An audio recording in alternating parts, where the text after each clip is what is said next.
Here's what happened to this situation. So I set the whole guitar up.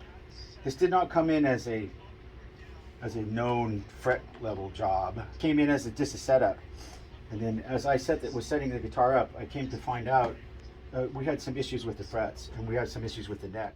I'm playing in this first fret position, and all the strings across here are buzzing. Whenever you get a buzz on a fret, usually it's going to be the fret in front of it that's causing it. It will probably have a tendency to be a little bit higher. But on these guitars, the reason that this fret in front of it is a little bit higher is because the actual wood or the neck has a little bit of a hump in it. So in this area, starting right about here, it's got a hump going up. And then right after this hump going up, it's got a hump going down. So it's kind of like an S pattern. So it's doing this. So if you come over here and look, you see these frets that are all silver, and then you come down here and you see these frets that are all blue. All these blue ones, those are ones that are marked. Now I'm sitting here sanding this neck like crazy with this straight bar. It's not even touching these frets. So what does that mean? That means there's a big dip right there. So what I do is I go through with my gauge, and I understand exactly what the neck's doing before I even start doing the fret dressing on it. I know where the humps are, I know where the dips are. I could mark all these frets and I'll tell you where the blue lines are going to be left and where the silver lines are going to be left. I can tell you before I even put the sandpaper on there. So this is typical of what I go through. The guy goes, you know, I just bought this guitar from Gibson and blah, blah, blah. It doesn't mean, you know, just because you brought it new that it's going to be functional. Yeah, or perfect. Right. You know, every guitar is different. Some guitars will, you know, they're made out of wood. So wood changes and it morphs and it moves, and people, it's very slight, but that's all it takes on a neck. And for some people, it's hard to understand or even comprehend that happens, but it does, you know. You can't take the bows out because the truss rod affects the whole neck. It doesn't pay attention to a certain specific part of the neck.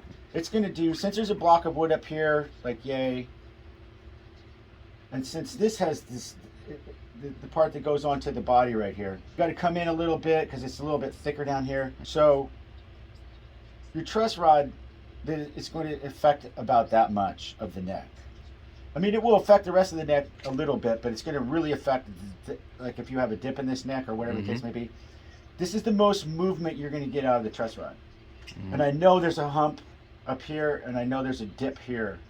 So I have to keep going until I can get this dip out of the guitar. If I really wanted to get this out, the correct way to do it would be to rip all these frets out and plane the fretboard. But that's really expensive. This guy doesn't want to do that. So I have to go until all these frets come down to this dip. So the reason that I tape this first fret off though is because there is a hump here and I'm trying to bring this fret area down. I'm trying to bring this down a little bit lower than this first fret so that it has clearance on that. So that's why we're doing it this way. Accommodate for this hump in the neck.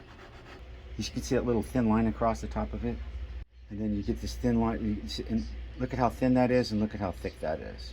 You can just kind of see how much I took off so that this fret's going to have to clear this fret. And I have to stair step these down little by little by little by little. But it's in the thousandths of an inch. You can't even tell it. You can't see it. You can't feel it. You can't smell it. Nothing. But when you play the guitar, that fret will play now. This is how you get it. This is how you would get this out of this without having to pull the frets and to plane the fretboard, because that's a big job.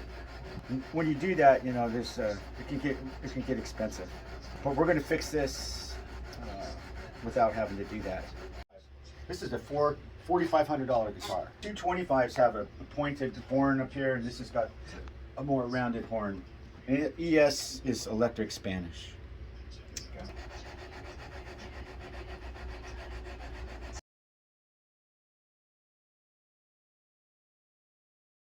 Well, every guitar is different. Once again, you could spend anywhere from a half hour to a couple hours, 3 hours on one of these, depending on how intricate, how bad off the guitar is.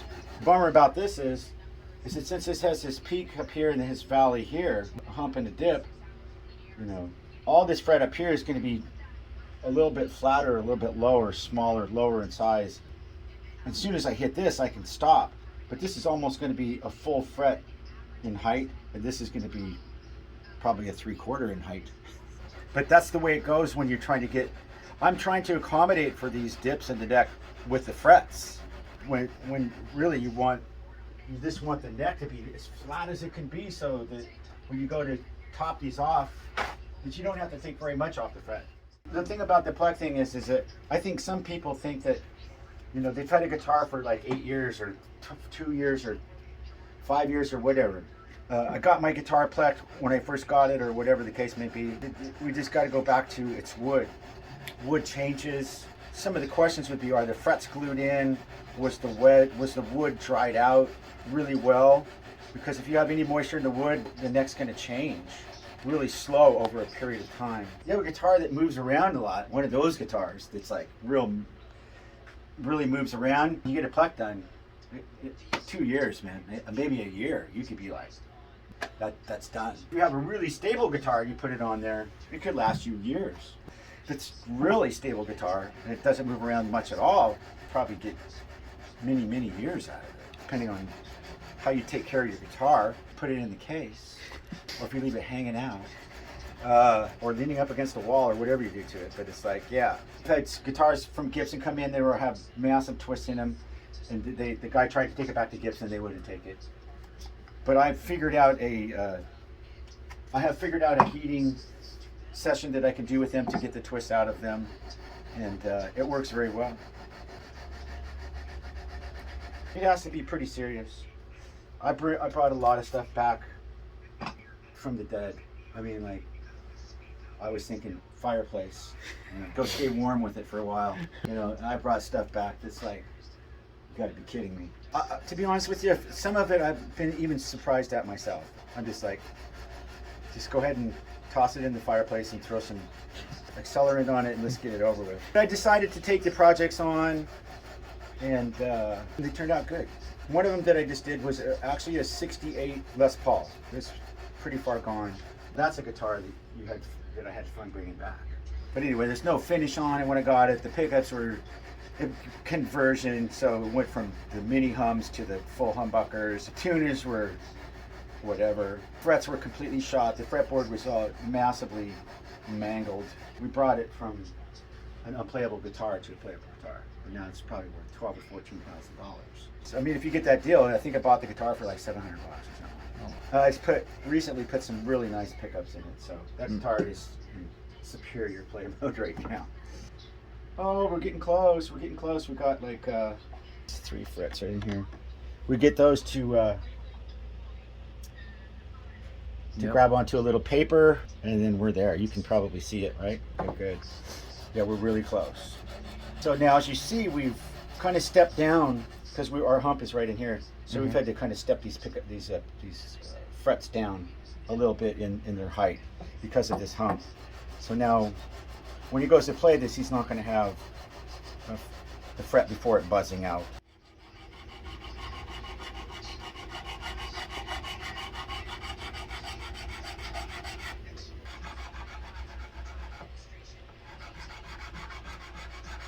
Some people like to remark the fret.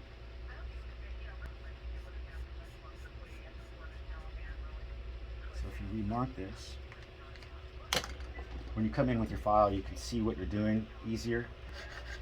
You can see all the blues coming off.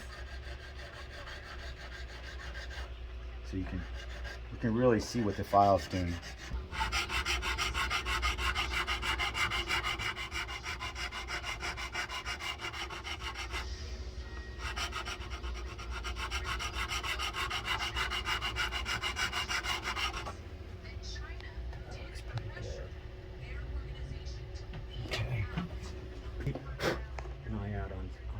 And just see what the files are doing, see how they're reacting with the material. Looking good.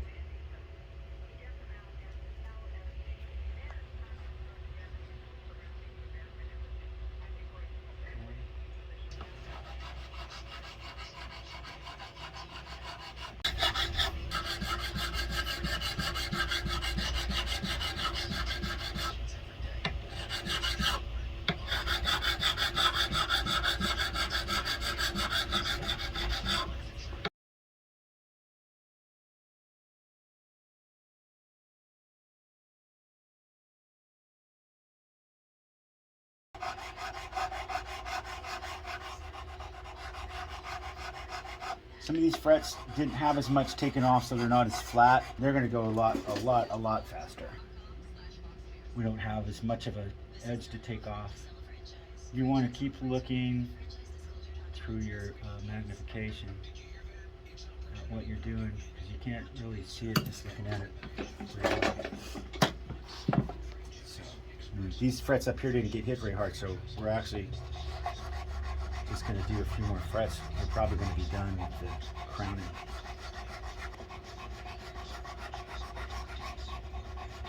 I think each one of these files is around $100. They have crushed up diamonds that are glued. It's diamond dust, and it's glued into the form of the file. I've had this file since 2005.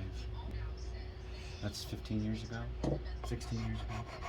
Still cuts nice. These frets, these are just like hitting. I just wait till I hit those, so they're not gonna. I'm just making sure there's no sharp edge on them. That's all you had to do to those. Those don't need much crowning because it just didn't take a hit. And now I'll go a little bit of just a little bit of a tilt. I'll come in with my 800. Then I'll flatten. I'm flat right now with my piece of foam. Okay, so at a little bit of a tilt right here at first with the 800, just to try to get some of these edges, soften these edges up, so that just a little bit of a tilt. So, and then I will also use this block, and I'll use it flat too. So constantly moving to different places. You know, you don't want to stay in one place and take off a bunch of fret. It is removing a little bit of fret, but not very much. It's a really fine sandpaper. This is 800, and then we're going to go into 1000 after this.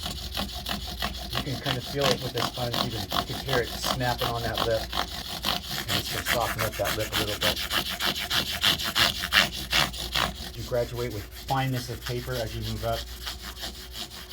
We'll be removing the scratches until we get to the very, very, very end, which is the 2000, and then which will be like a piece of jewelry, and then we'll polish them up, and it should look like a fine piece of jewelry. And you'll have a nice round fret as opposed to multi-angle fret.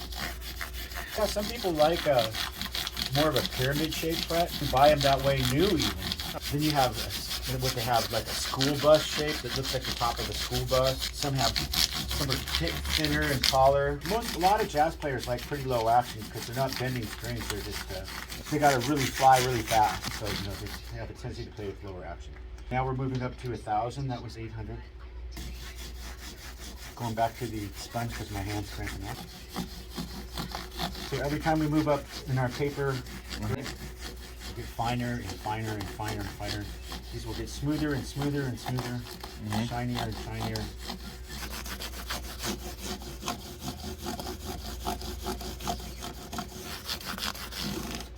We're going to move up to 1200.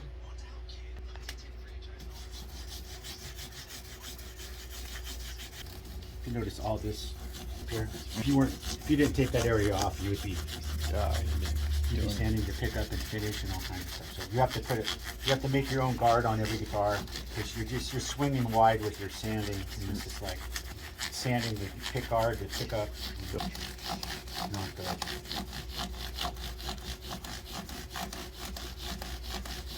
I don't know if you can see it through the camera or not. The frets are probably getting shinier and smoother and shinier and smoother. Keep working our way up the ladder here.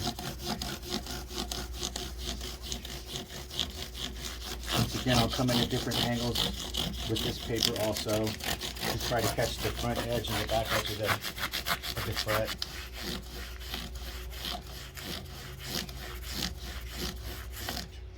Okay, so now we're at our final paper, 2000. This is the one that really starts shining and will start looking like a piece of jewelry.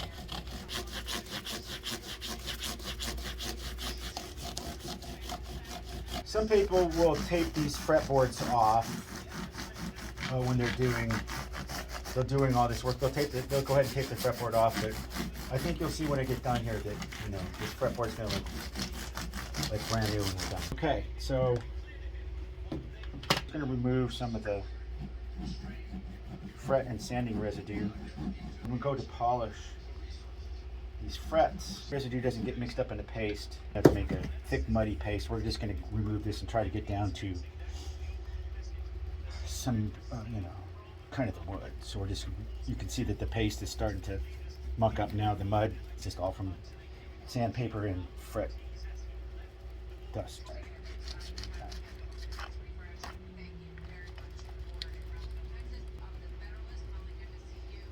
You see already that it's starting to look good, but we have a ways to go yet, just a little bit. Let's get the majority of that gooey mud out of there. Now we're going to commence to polishing.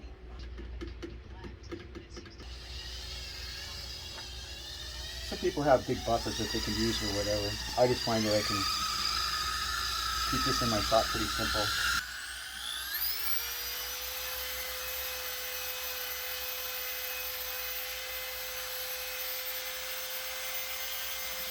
The part where the shine will really start to come out on this stuff.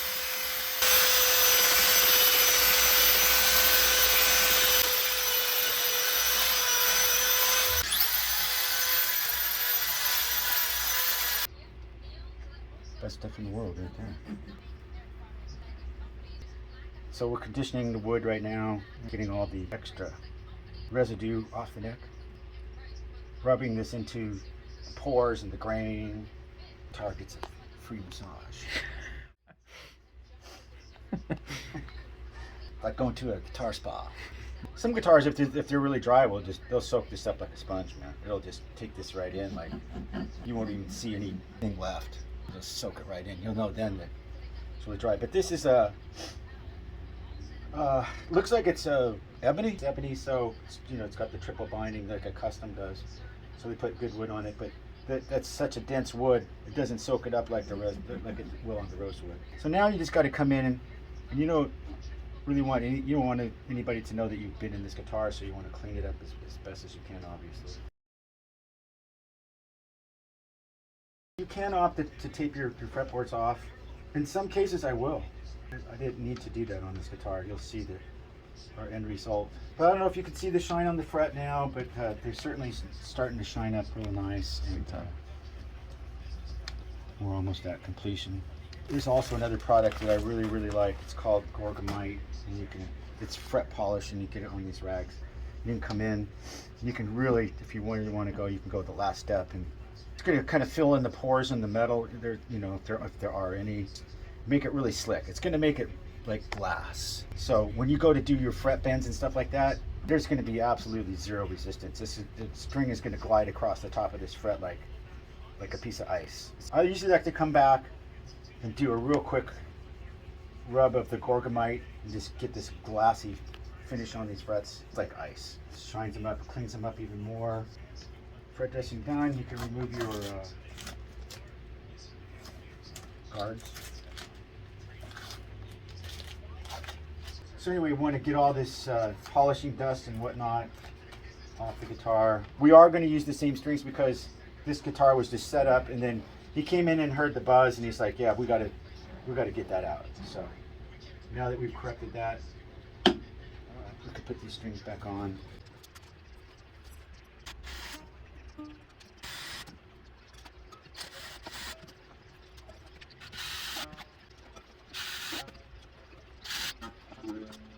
First thing we're going to need to do after we tune this to pitch, get that truss rod back where it needs to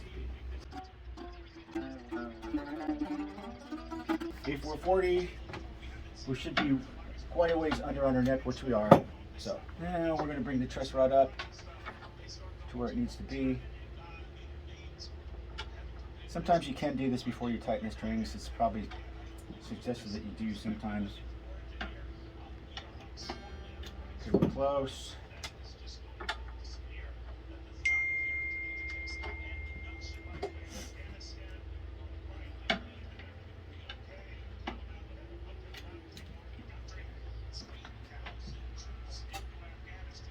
Another fine tool.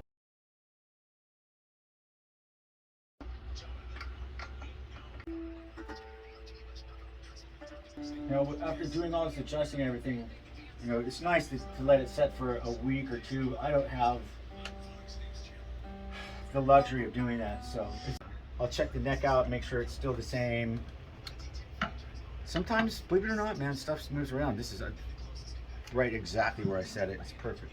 I'm going to at least set overnight, and you know, I let the people know if they do have any issues with it, they can certainly call me. But it's like, there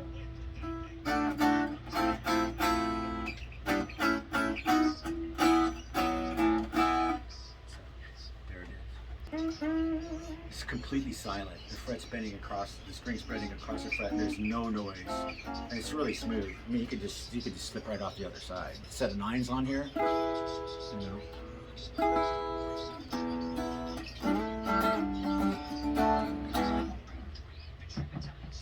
Brand new resurfaced frets, all the same height.